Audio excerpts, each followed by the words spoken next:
제일 처음 말씀드릴 것은 윤동주 시인 그 자체에 대해서 말씀드리겠습니다. 옆에 윤동주라는 글씨는 윤동주 시인의 필적입니다.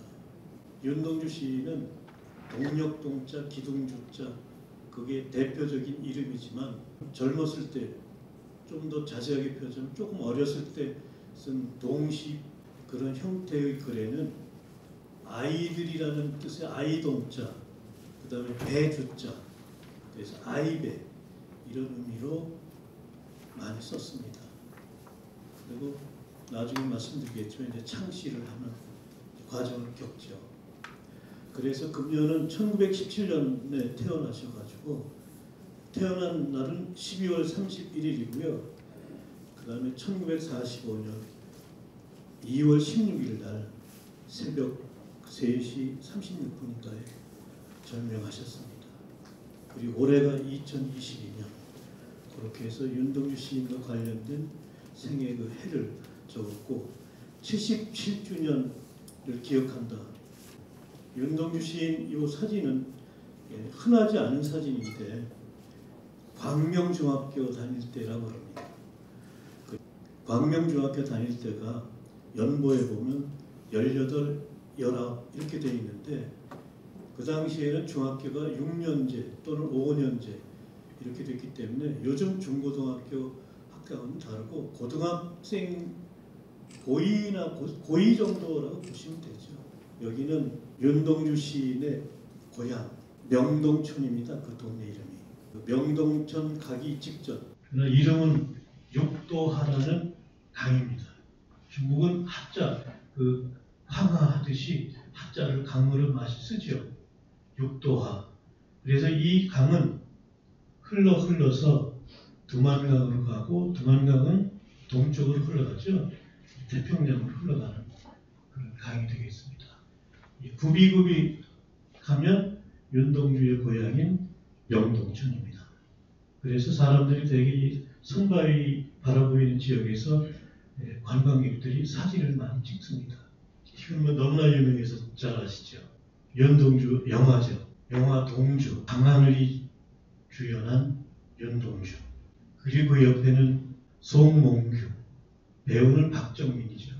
그래서 둘이 형제처럼 찍었습니다. 이 동주라는 영화가 사실은 윤동주가 온 국민으로부터 사랑을 받는 기폭제가 됐습니다. 그래서 이준익 감독의 이 동주는 비록 영화지만은 어떤 문학작품, 어떤 그 평론, 이런 신문 기사보다도 윤동주를 부활시켜서 우리 옆에 있게 한 아주 훌륭한 역할을 한 것 같습니다. 그런데 이 영화는 윤동주를 아주 유명하게 만든 것은 대성공했는데 사실은 윤동주를 상당히 나약하고 그냥 감수성, 감성이 예민한 그리고 여학생한테 말도 잘 못 붙이는 좋아하는 여학생한테 그런 나약한 사람으로 그려서 동주 영화를 본 분들은 역시 윤동주 시인은 착하고 나약하고 아주 감성적인 그런 분으로 인식하게 만들었는데 그건 이준익 감독의 의도는 아니겠지만 그런 면에서는 좀 엮이는 역할을 한 것 같습니다. 또 영화는 후쿠오카 그 독방에 갇히고 그런 쪽들이 많이 이제 주로 나오는데 윤동주 생애에서 후쿠오카 감옥 가고 그런 굉장히 중요하지만 그게 윤동주의 전 모습은 아니거든요. 그래서 윤동주의 새로운 이야기를 오늘 이제 제가 하려고 그러고 오늘 강의의 주제가 조금 전에 소개해드린 대로 윤동주는 나약한 청년 시인이 아니고 또 윤동주는 죽기 전에 시인이 공식적인 시인이 된 적은 없죠. 그러나 윤동주는 상당히 행동력이 있고 결단력이 있고 또 주변에 그런 일을 수행하려면 많은 그 친구들이 있어야 됩니다. 뜻을 같이 하는 그런 측면에서 어떻게 보면 장군 기질이 있는 그런 시인이 아니었는가 그렇게 이제 추측하고 그런 사례를 제가 오늘 강의를 통해서 하겠습니다. 그 다음에 저 영화의 475 죄수 번호, 저거는 근거가 없습니다. 그래서 제가 자료를 막 뒤졌는데 윤동주 시인하고 후쿠오카 감옥의 같은 시대에 갇혔던 그 독립지사 한 분이 있는데 김헌술 지사, 그분은 108번이었고요. 그분이 윤동주가 하고 있는 그 사동, 그 건물이 서로 앞뒤에 있었는데 밥 먹으러 갈 때나 똥통을 버리러 갈 때 이럴 때 몇 번 스쳐 지나갔는데 이 죄수 번호를 기억을 못하겠다. 그러니까 저희로서는 이육사 시인은 264라는 거 확실히 알고 있지만 윤동주가 475번이라는 건 그냥 영화 속의 상상으로 보시면 되겠습니다. 윤동주 시인의 행동파였다는 이제 실제 사례를 설명드리기 위해서 지금 화면을 띄웠습니다. 저 화면의 할아버지는 누굽니까? 김형석 철학교수죠. 예. 저분은 지금도 살아계십니다. 윤동주 시인이 1917년생이니까 윤동주 시인보다 3살이 어렸어요. 그런데 윤동주 시인이 이렇게 저렇게 학교를 옮겨 다니면서 평양 숭실중학교 때는 동급생이었습니다.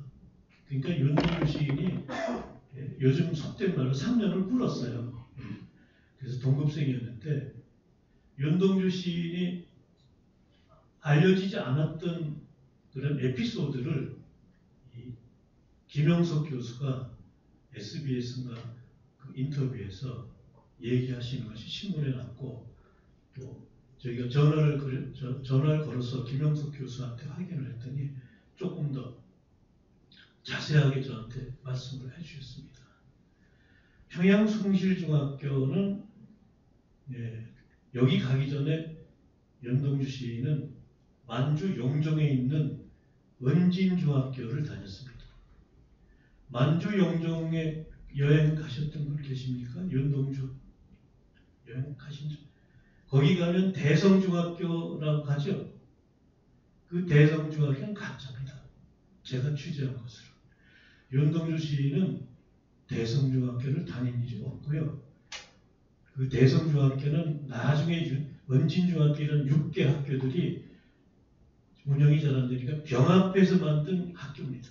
그리고 윤동주 시인은 거기를 떠난 지 이미 오래됐고요. 그런데 중국 그 조선족들이 윤동주 파리를 하기 위해서 저는 그렇게 봅니다. 꼭 나쁘다고 비난할 건 아니지만 거기다가 윤동주가 다녔다 그러고 대성중학교 안에 보면 윤동주 교실이라는 공간인데 그것도 참 웃기는 거죠. 그래서 은진중학교를 다니다가 숭실중학교를 가게 되는데 은진중학교는 3년제인가 그런데 3년제를 졸업해서는 전문학교를 갈 수 없는 그런 체제예요. 그래서 숭실중학교는 5년제, 그러니까 중학교에 풀 그 학년이 있으니까 거기 전학을 가죠. 그래서 숭실중학교로 가는데 이 숭실중학교를 왜 갔냐면 이건 미국 선교사들이 지은 학교고 용종에 있는 은진중학교를 다닌 것도 거기는 선교사들이, 그건 카나다 선교사들이라고 그래요.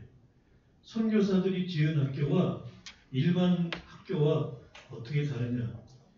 선교사들은 비교적 일본 그 당국의 지시에 조금 저항이든 조금 뭐 하라 그러면 당장 하지 않고 그냥 견디다가 뭐 도저히 되지 않는 순간에는 따르지만 그런 게 이제 그 미션 스쿨의 장점이지요. 그래서 은진중학도 미션 스쿨이고 여기도 미션 스쿨입니다. 그래서 여기를 이제 가서 학교를 다니는데 불행하게도 여기는 맥큐니라는 선교사가 교장입니다. 신사참배의 그 하라는 압제가 점점 강해지고 그러는데도 교장이 거부하니까 걔네들 우리 요즘으로 말하면 저기 교육부 같은 당국에서 처음에 해임하고 파면 처분을 합니다. 그래서 그 파면 처분 당하는 것을 보고 학생들이 참을 수가 없어서 동맹휴학을 하죠. 스트라이크를 일으키는데 요거는 이제 김영석 교수님의 증언입니다. 스트라이크를 윤동주가 주도한 것으로 이분이 기억하고 계십니다. 그래서 스트라이크를 일으켜서 스트라이크는 상당한 그 위험부담이 있지 않습니까? 딱 두 사람이 자퇴를 합니다.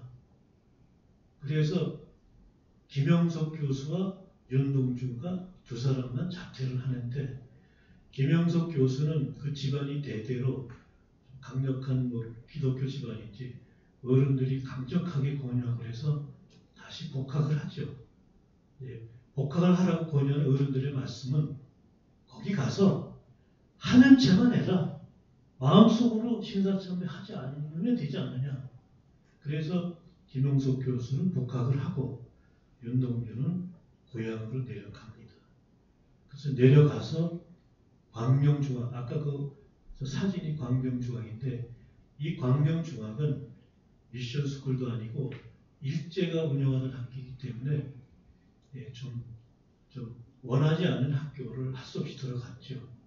그런데 제가 오늘 자료는 안 가져왔는데 광명중학교 때의 그 통지표에 각 과별로 점수가 있는데 거의 모든 점수가 85, 6점에서 거의 90점대의 점수인데 일본어와 관련된 세 과목만 60점, 59점 이렇게 나오더라고요. 그러니까 이거 역시 윤동주 정도의 머리면 일본어를 못할 리가 없는데 아예 일본어를 못한 게 아니라 시험만 아마 일종의 저항의 표시로 막 본 것 같아요. 학제를 면할 정도로 그런 흔적이 남아 있습니다. 그래서 광명중학을 이제 다녔다는 말씀을 드리고 이 윤동주 시인이 얼마나 결단력이 있는가에 대한 또 하나의 자료입니다.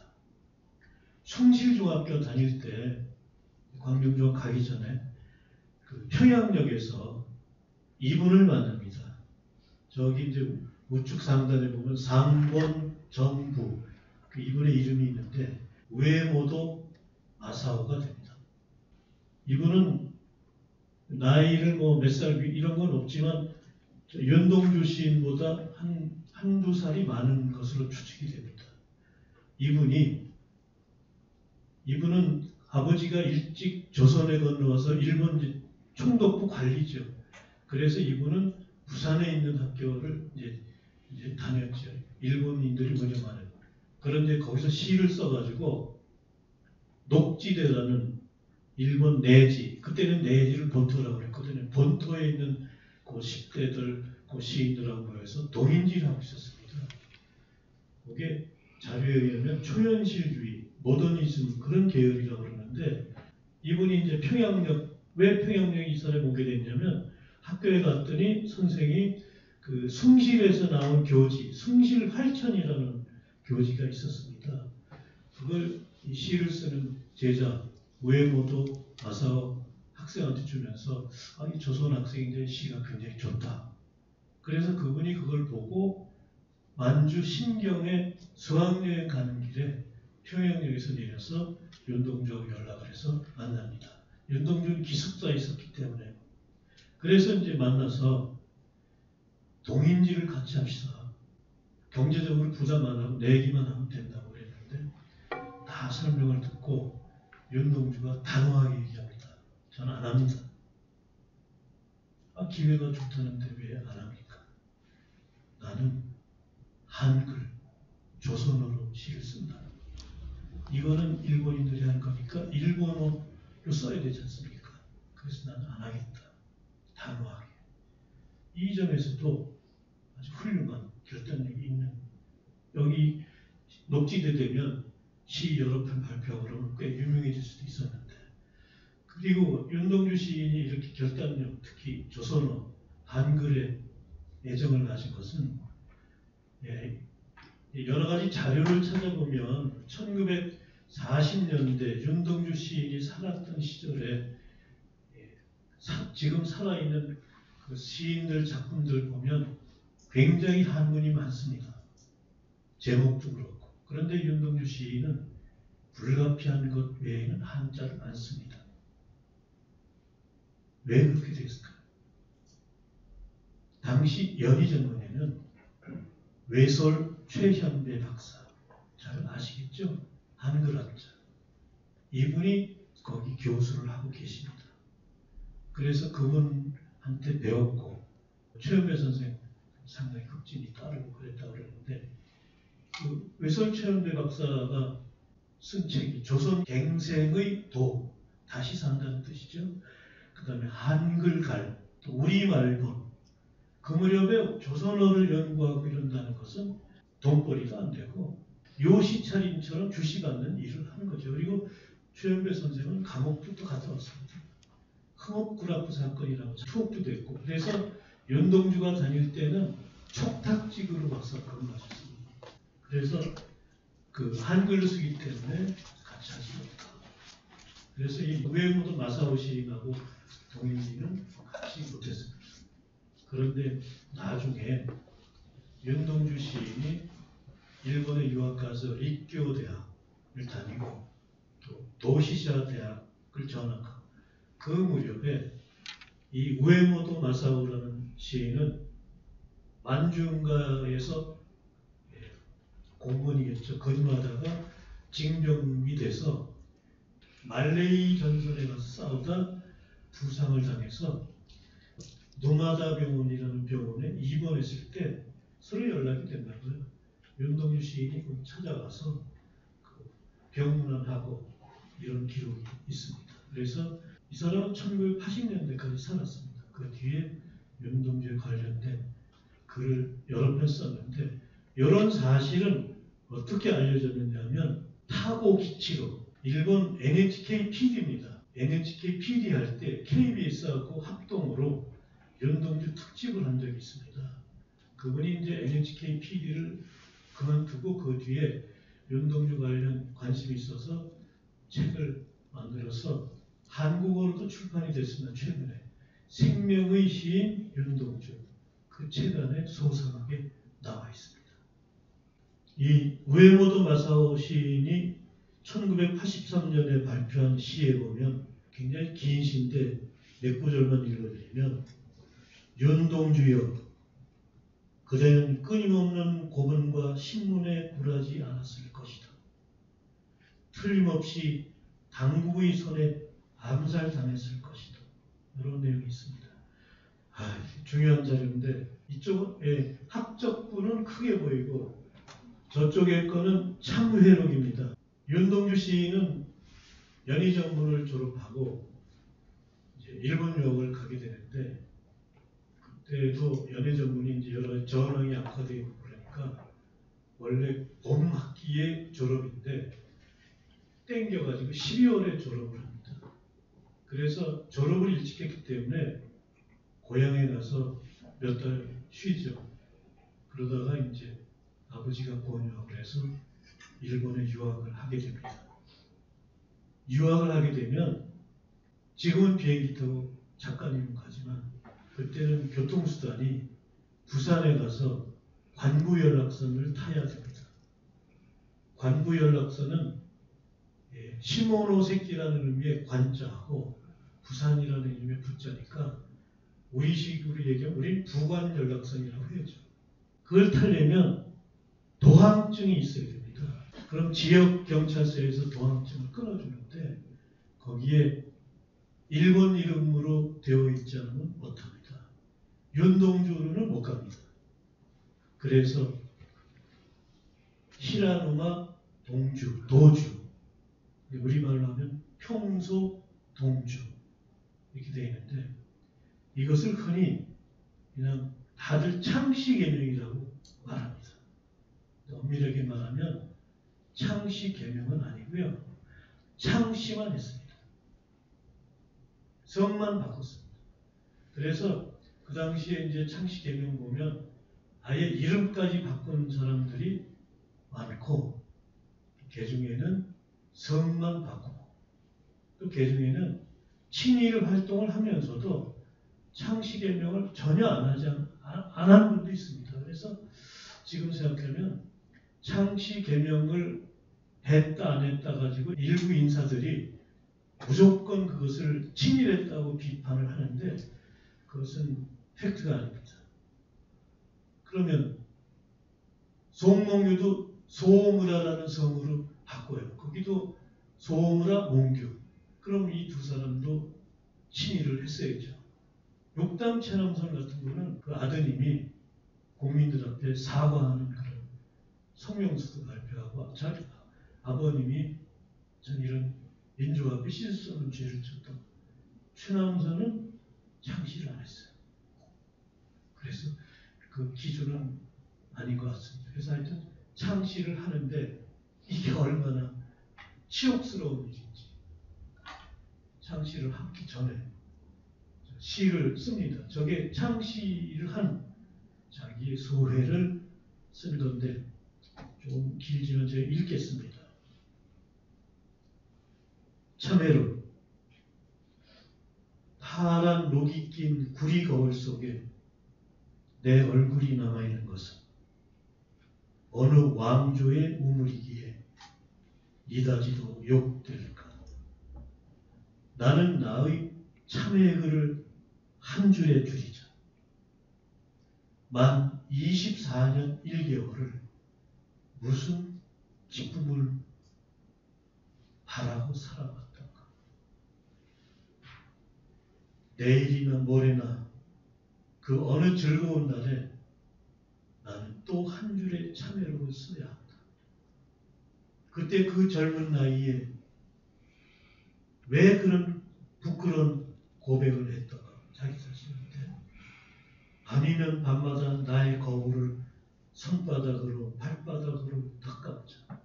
그러면 어느 운석 밑으로 홀로 걸어가는 슬픈 사람의 뒷모습이, 뒷모양이 거울 속에 나타나온다. 1942년 1월 24일. 이 윤동주 시인은 일기를 쓰듯이 시를 썼다고 평가하는 평론가도 있습니다. 그래서 윤동주 시인은 거의가 아니라 몇 편을 제외하고는 시를 쓴 뒤에 시 쓴 날짜가 적혀 있습니다. 그래서 연구하는데 굉장히 참고가 되죠. 1942년 1월 24일에 쓰고 일본에는 1942년 2월 말 3월 초쯤에 건너갑니다. 일본에 드디어 건너갔습니다. 일본에서 학교를 두 군데 다니죠. 립교대학하고 도시저대학.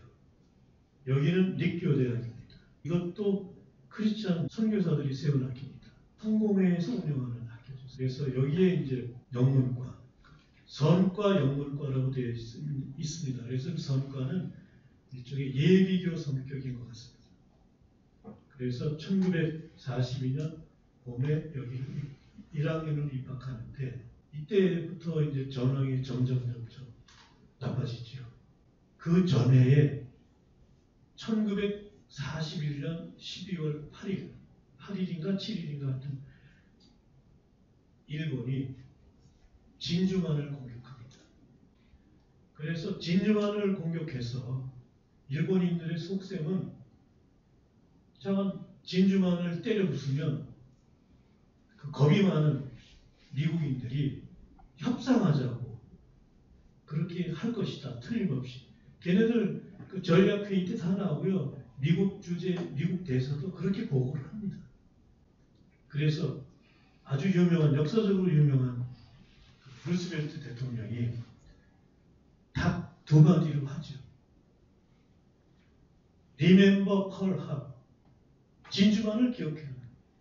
그래서 미국의 모든 자동차, 이 모든 회사가 하루아침에 군수품 회사가 군수품 공장이 되니까 이 섬나라 일본이 이겨낼 수가 없죠. 그래서 12월달, 그 전에 12월달에 그렇게 돼서 이제 전쟁이 아마 일본의 이 친구들이 윤동주 시인이 갈 때까지는 그렇게 뭐 악화일은 아닌데 차츰 기울기자고 하죠. 결정적인 건 미드웨이 해전인데 그게 몇 월달인지 제가 조사는 안 했습니다. 그래서 전황이 자꾸 이제 수상해지니까 모든 대학에 단발령을 내립니다. 저 단발령을 4월 중순에 실시하겠다. 저 제목이 나오지 않습니까? 1942년 3월 어느 날立교대학 대학신문입니다. 그래서 이立教대학을 또 그만둡니다. 그만두는 이유는 굉장히 결단력이 강한 거예요.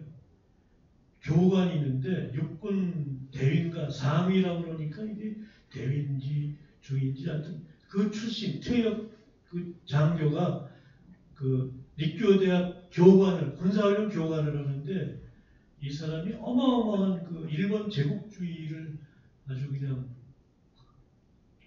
맹종하는 그런 사람이 교관이 되니까 얼마나 학생들을 들먹했어요. 그래서 도시자 대학을 갑니다. 사실은 도시자 대학 가기 전에 동북제국대학이라고 있는데 거기를 가려고 했는데 거기는 좀 까다로운 것 같아요. 그래서 도시자 대학을 가죠. 그래서 이제 사진을 바꾸면 잘생긴 대한민국 청년입니다. 이 사진 설명하기 전에 윤동주 시인도 축구를 좋아했습니다. 그 당시 윤동주 시인만 축구를 좋아한 것 같지는 않습니다. 지금 중국 프로축구는 각급 리그 이래가지고 그 등급 있지 않습니까? 프로축구에 연변 축구팀이 아주 잘합니다. 연변은 조선족들이 있는 자치주 아닙니까? 근데 한국인들은 선천적으로 축구를 잘하는 것 같아요. 그런데 그 당시 그 윤동주가 살았을 시절의 만주 지역은 자료에 보면 일본인들이 직영하는 그 일본인계 학교가 140몇 개, 한국인이 운영하는 건 119개인가 그래서 거의 대등한 숫자로 학교가 있어요. 이 학교가 사실은 이제 청년들 중심이니까 축구 대회를 많이 합니다. 학교별, 마을별. 왜 축구 대회를 그렇게 좋아했냐면 일본인들이 조선인들이 집회하는 것을 못하게 합니다. 어떻게 잔소리? 그리고 수상한 짓만 하면 당장 해서. 그런데 축구를 빙자해서 축구장에서 축구하겠다는데 말릴 수 없지 않습니까? 그게 일종의 회합의 장소로 많이 썼다고 합니다. 그래서 윤동주 시인이 축구를 좋아했고 가만히 보면 윤동주 시인이 손흥민하고 좀 닮은 것 같기도 하고 윤동주 시인은 평생 딱 3장의 독사진을 남겼습니다. 이 독사진 외에는 사진이 없습니다. 아까 제일 먼저 보여준 독사진은 뭐야 그랬을 텐데 그것은 여러 명이 찍은 것을 트리밍을 해서 합성한 겁니다. 딱 3장인데 이게 의미가 있습니다. 저쪽 거부터 얘기하겠습니다. 저거는立教대학 다닐 때 단발령으로 머리를 잘랐을 때입니다. 삭발하는 거. 그러니까 저게 제일 슬픈 사진이에요. 표정도 좀 그렇지 않습니까? 그리고 맨 첫 번째 사진은 입학하고서 머리 싹 깎고 싹 빗고 사진관에서 연희정은 입학기념으로 찍은 사진이죠. 그 다음 사진은 졸업 앨범에 들어간 사진입니다. 학사모 딱 썼죠. 지금이나 그때나. 그래서 제일 먼저 찍은 사진, 두 번째 사진, 끝에 사진. 그래서 이 3장의 사진으로 남긴 남은 시인이 윤동주입니다. 이 사진도 슬픈 사진이죠. 저 있는 쪽에 두 번째가 윤동주 시인입니다. 이거는 도시자 대학 다니다가 체포당한 것은 7월 14일로 저희 자료에 있고 KBS하고 일본 NHK의 그 다큐멘터리에 여학생의 증언이 나오는데 5월인지 6월인지 아마 애매하게 그냥 봄 어느 때라고 나오더라고요. 그런데 이때 이제 학교는 전시 체제로 들어가기 때문에 휴업을 다 합니다. 그러니까 고향으로 가야 되죠. 일본에 남아있으면 징병, 거리에서 잡힌 징병으로 끌려가니까 고향으로 가야 되니까 그 대학 동기들이 돈을 걷어서 이제 송별을 하는 겁니다. 그래서 그 마지막 때 그 여학생의 기억에 따르면 아마 아리랑을 부를 것 같다. 윤동주 시인이 그런 기록이 남아 있습니다. 그리고 이 여학생이 증언하기를 그 남학생들도 다 전장에 가서 생사를 다 알 수 없다. 그 앞에 여학생 둘은 NHK하고 다큐멘터리 지금 두 분 다 살아 있었습니다. 윤동주 시인이 투옥이 돼가지고 검찰이 기소해서 교토지방재판소에서 판결을 받는데 판결문입니다. 판결문을 제가 특별히 소개하는 것은 역시 이것도 윤동주 시인이 결단력이 있고 행동력이 있다는 증거인데 저게 아마 2008년인가 14년인가 좀 정확하게 적어놓지는 않았는데 윤동주 시인이 투옥이 돼서 재판을 받고 후쿠오카함에서 2년인가 형 받고 복사를 했다라는 건 이게 다 알지만 이 투옥된 죄목, 그 여러 가지 혐의 이런 거는 안 알려져 있었어요. 근데 이게 일본의 이제 문서의 이제 그 해제 기간 그것이 이제 맹점 동안 못하게 돼 있는데 그 해제 기간이 풀리면서 공개가 됐죠. 그래서 이제 한국에 그 뜻이 있는 분들이 가서 좀 이제 협조를 받아서 카피를 해가지고 그걸 번역을 하고 해서 이제 한글로 번역된 판결문들이 이제 지금 아까 그 윤동주 살아있다 이제 전문을 소개했는데 거기에 보면 윤동주가 그냥 막연히 우리나라가 독립을 해야지 뭐 이런 생각만 갖고 있는 시인이 아니고 행동을 했다는 게 저렇게 이제 판결문에 나와 있습니다. 조금 길지만 중요한 자료가 돼서 제가 읽겠습니다. 판결문 피고인은 어릴 때부터 민족적 학교 교육을 받아 사상적 문학서적 등을 탐독함과 교육의 감화 등에 의하여 친구들의 감화에 의하여 일찍이 치열한 민족의식을 품고 기회를 누리던 중 성장하여 내선이라는 본토가 조선입니다. 내선 간의 소위 차별 문제에 대해 깊이 원한의 마음을 품는 한편 원한이 아니라 원차의 마음, 이 원차는 원한을 고치겠다는 뜻이래요. 조선 통치의 방침을 보고 조선 고유의 민족 문화를 절멸하고 조선 민족의 멸망을 도모하는 것이라고 여긴 결과 이에 조선 민족을 해방하고 그 번영을 초래하기 위해서는 조선으로 하여금 제국 통치권의 지배로부터 이탈시켜 독립국가를 건설할 수밖에 없으며 이를 위해서는 조선민족의 현시의 실력 또는 과거의 독립전쟁 실패의 자취를 반성하고 당면 조선인의 실력, 민족성을 향상하여 독립운동의 소지를 배양하도록 일반 대중의 문화, 방향 및 민족의식의 유발에 힘쓰지 않으면 안 된다고 결의한다. 특히 대동아 전쟁의 발발에 직면하자 과학이 열세한 일본의 패전을 예견하고 그 기회를 틈타 조선 독립의 야망을 실현할 수 있으리라고 맹신한 끝에 더욱더 그 결의를 굽히고 그 목적 달성을 위하여 도시아 대학 학에 전교한 후 같은 의도를 품고 있던 교토 제국대학 문학부 학생 송몽규입니다. 송몽규와 자주 회합하여 상호 독립의식의 양양을 꾀한 결사 조직을 만들어 이의 실행을 논의하고 이게 이제 혐의입니다. 또 재판을 통해서 윤동주 시인은 재판 때 묵묵부답했답니다. 그러니까 뭐 변명해봐야 통하지도 않고 그러니까 안 하고 그래서 이제 2년을 받고 그 전에 이제 미결감이 있었던 건 빼고 이래가지고 이제 투옥이 되죠. 그런데 이 자료를 가지고 또 어떤 분들은 2년 그게 말이 되냐고. 그 정도 그렇게 큰 거면 어마어마. 그건 그분들도 모르는. 일제 때 그 일본 그 재판은 일본이 제국이면서 조선을 침탈하고 이런 것도 있지만 사법제도 이런 것은 검찰이나 공안이나 경찰들은 막 하지만 일단 재판 넘어가면 비교적 합리적으로 재판을 하더라고요. 그리고 2년이면 독립운동한 기타 조선어학회 사건이 많은 그 지식인들 보면 2년, 3년이 대부분입니다.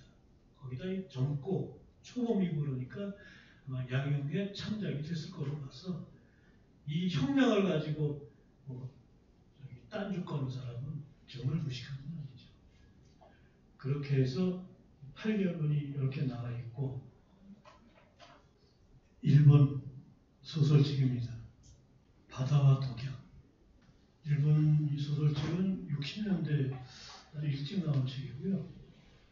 이 엔도 슈사크는 카톨릭 작가로 상당히 일본 작가 중에 좀 정신적인 인류 평화나 이런 추구하는 아주 훌륭한 카톨릭 작가입니다.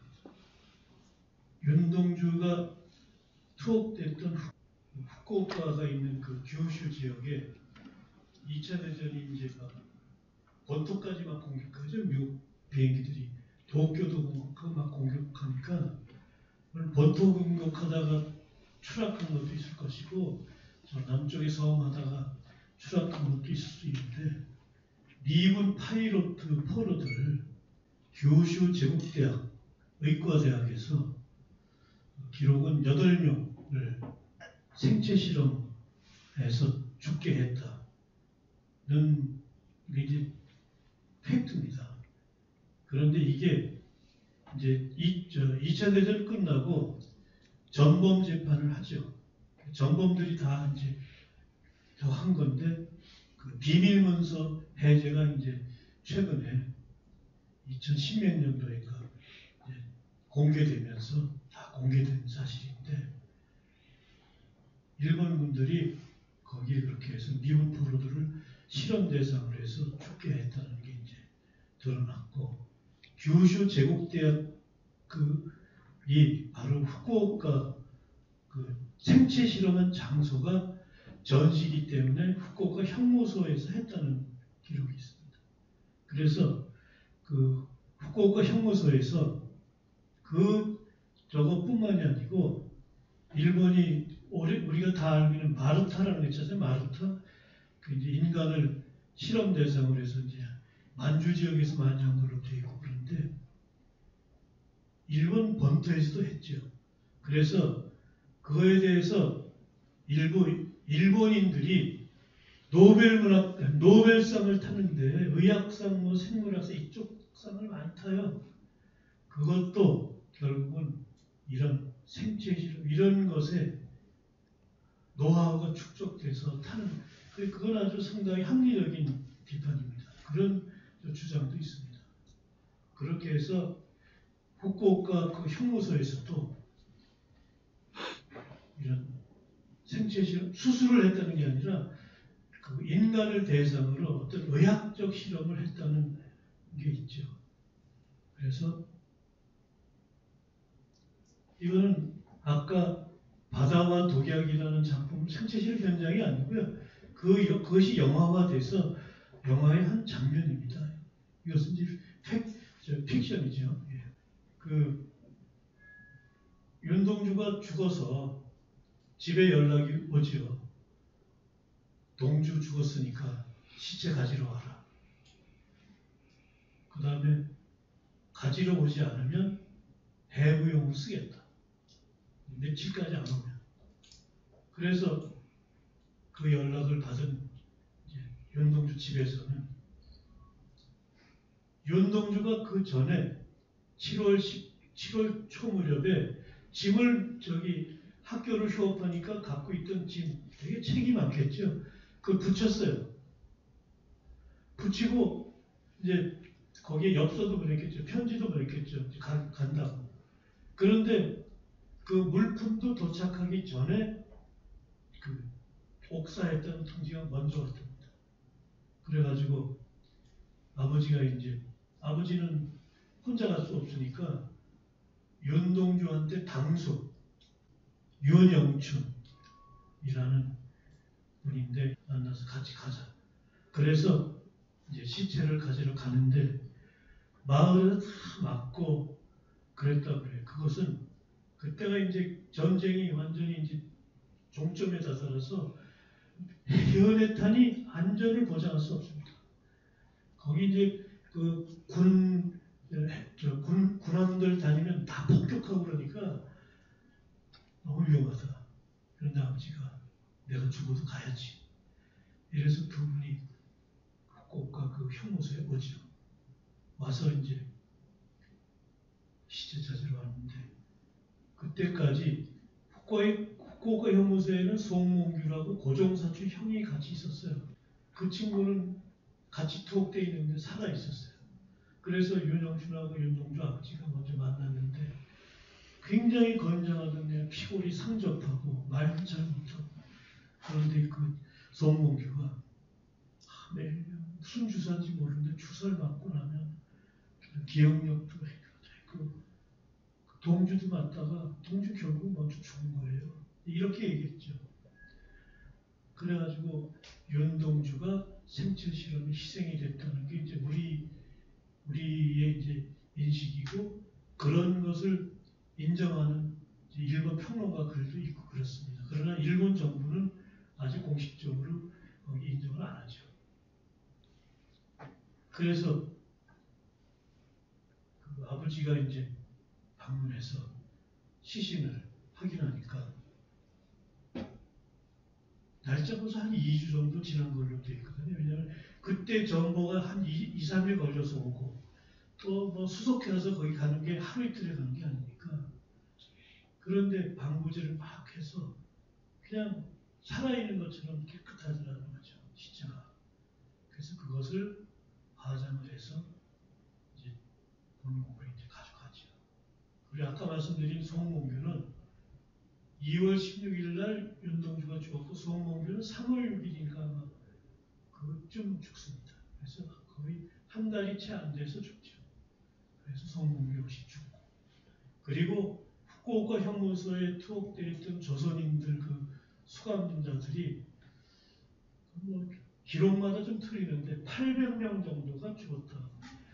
조금 전에 제가 생체 실험을 했다고 말씀드린 거는 일본 학자들 뭐 이런 사람들이 한 거 또 문학평론가 쓴 글을 좀 종합해 보면 그 당시 일본군에 그냥 이상한 상당히 그 치사량이 높은 전염병이 막 번지고 있어서 그것을 치료하기 위해서 이런 죄수들을 통해서 그 바닷물을 정제를 해가지고 인체에 넣으면은 그것이 유해하지 않고 그 질병을 지연시키는데 효과가 있잖아요. 이런 실험을 했다는 그 글과 그런 증언들이 있더라고요.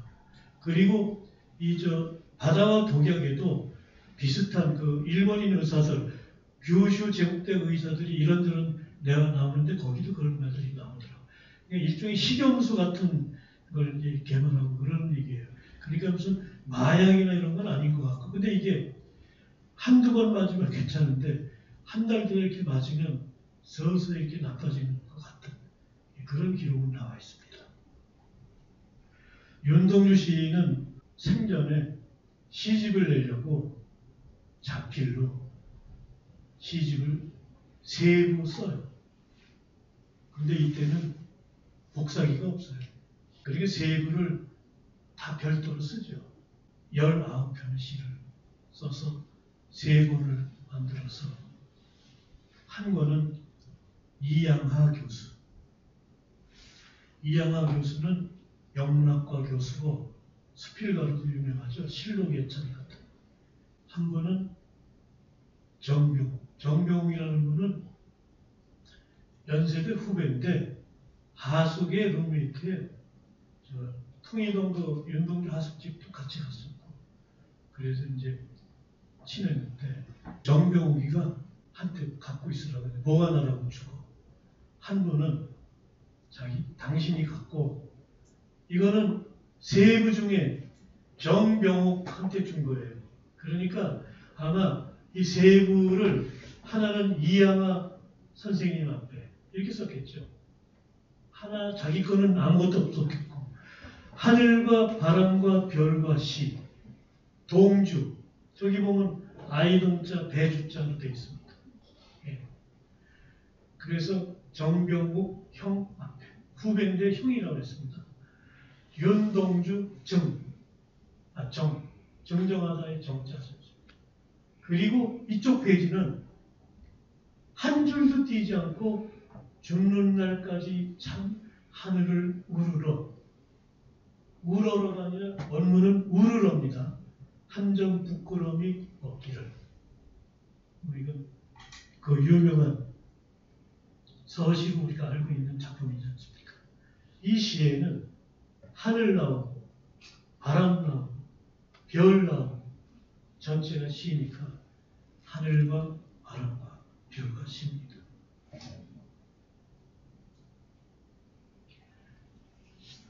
아까 그것은 필사본이고 이게 윤동주 시집의 초판본입니다.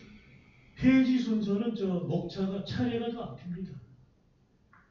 서시, 하늘과 바람과 별과 시 쭉 있고 이렇게 이제 목차가 있습니다. 그리고 이제 정지용 선생이 머릿말을 썼습니다. 정지용은 윤동주하고 그 부가영 살 때 윤동주가 하숙집에서 몇 번 갔다는 기록이 있거든요.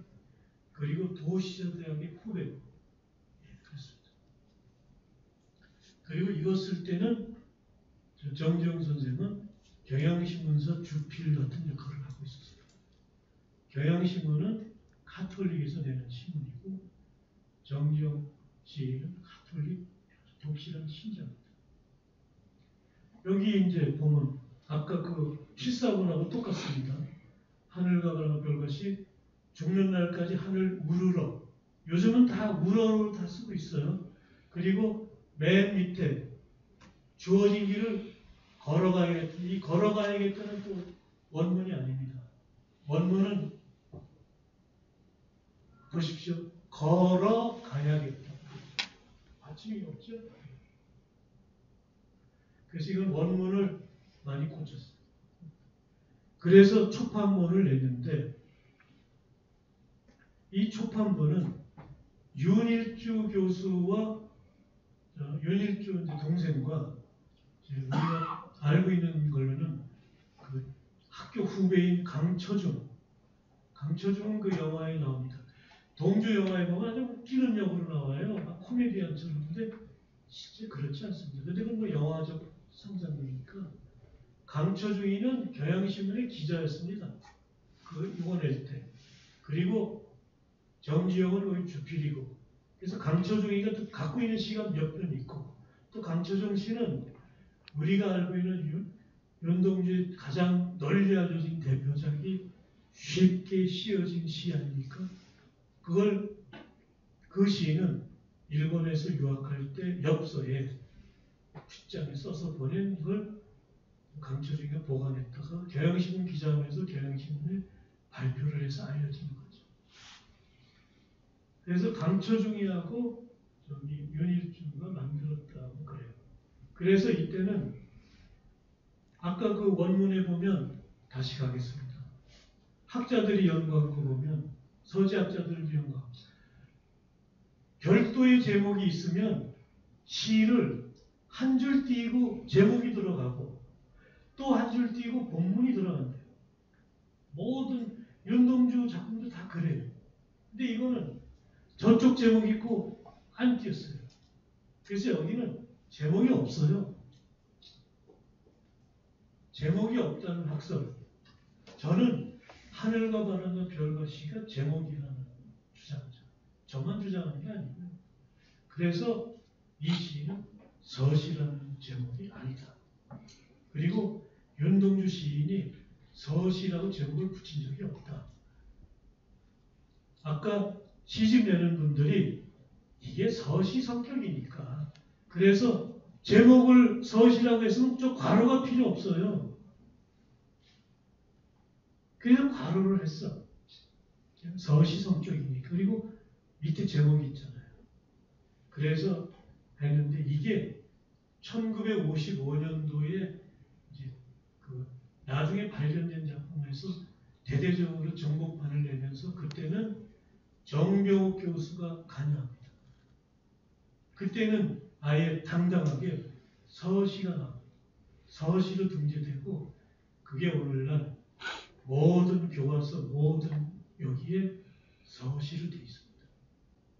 이 시집을 초판본을 낸 거는 1945년에 죽고 이제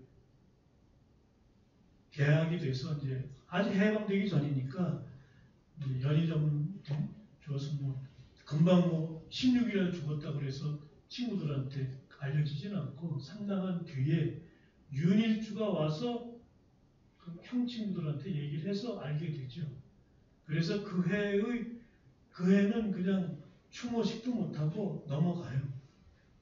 그래서 그 다음에 1947년도에 비로소 그 연희 전문 친구들 모여서 첫 번째 추모회를 갔습니다.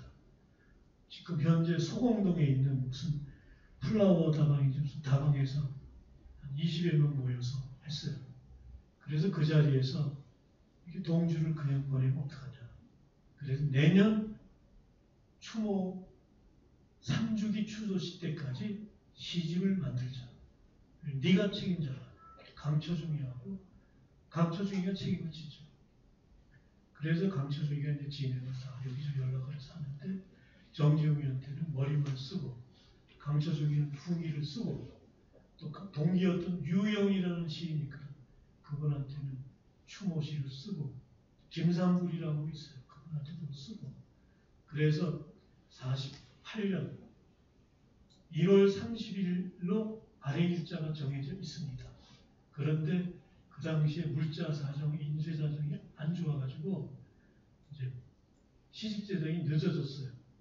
그래서 1월 말쯤 됐는데 16일 날 이걸 출반을 해서 이걸 갖다 놔야 되는데 재본소 사정이나 뭐 이런저런 게 여의치 않아서 그 사장이 임시 인쇄는 한 것 같아요. 임시 그 소량의 재본 뭐 백부라는 소리 있고 뭐 그런데 그걸 만들어서 추모회에 쓰라고 그러고 그 실제 시판하는 책은 2월 말일쯤 나왔다고 합니다. 그래서 이걸 이제 초간본이라고 합니다. 이 책을. 그리고 2월 말에 나온 책을 초판본이라고 보통 얘기해요. 서재학자들은. 그래서 부랴부랴 만들어서 이제 그 3주기 때 연동주 영전에 바치죠. 그렇게 해서 태어난 시집입니다. 그런데 제목은 연동주 생각대로 하늘과 바람과 별과 시로 했어요.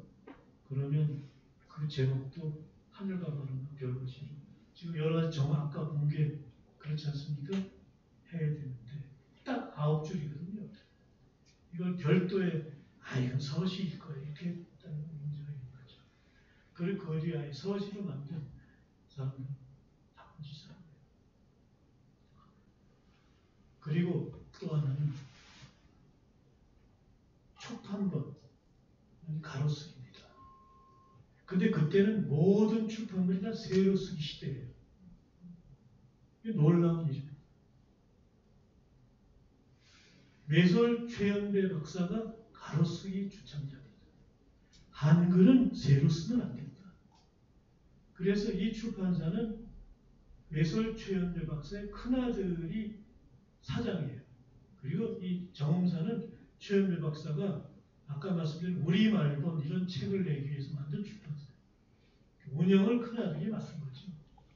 그래서 초판본은 가로쓰기를 내는데 55년도는 나온 이제 뭐 3판이나 4판 이때부터는 그때 모든 출판물이 다 세로 쓰기거든요. 다시 후퇴해서 세로 쓰기로 나와요. 그래서 혹시 서점이라는 데서 옛날 책 뭐 초판을 만들어서 이렇게 보고 세로 쓰기 나온 책은 제 말 100% 믿으시고 이거는 가짜야. 가로 쓰기가 진짜다. 화면으로 제가 만든 자료는 여기서 끝인데 자료는 없지만 꼭 제가 드릴 말씀은 여기까지 하겠습니다.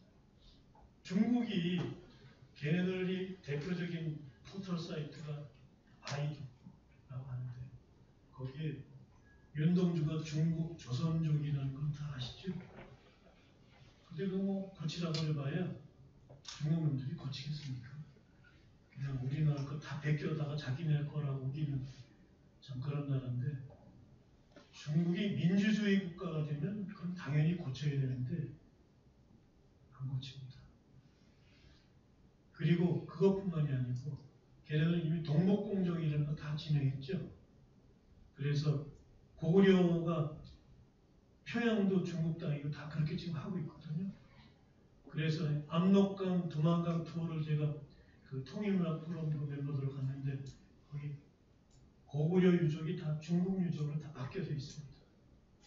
그리고 윤동주 생가라고 구글에 치시면 윤동주 생가, 제가 처음에 윤동주 생가 갔을 때 없었는데 최근에 자료는 생가 앞에 길이, 가로 길이가 4m라고 그러더라고요. 나와 있는데 경계석이 있는데 중국 조선족 애국시인 윤동주 집터 이렇게 나와 있습니다. 그러니까 윤동주는 중국 조선족인데 애국시인이야. 누구한테? 중국한테 애국을 했다는 거죠.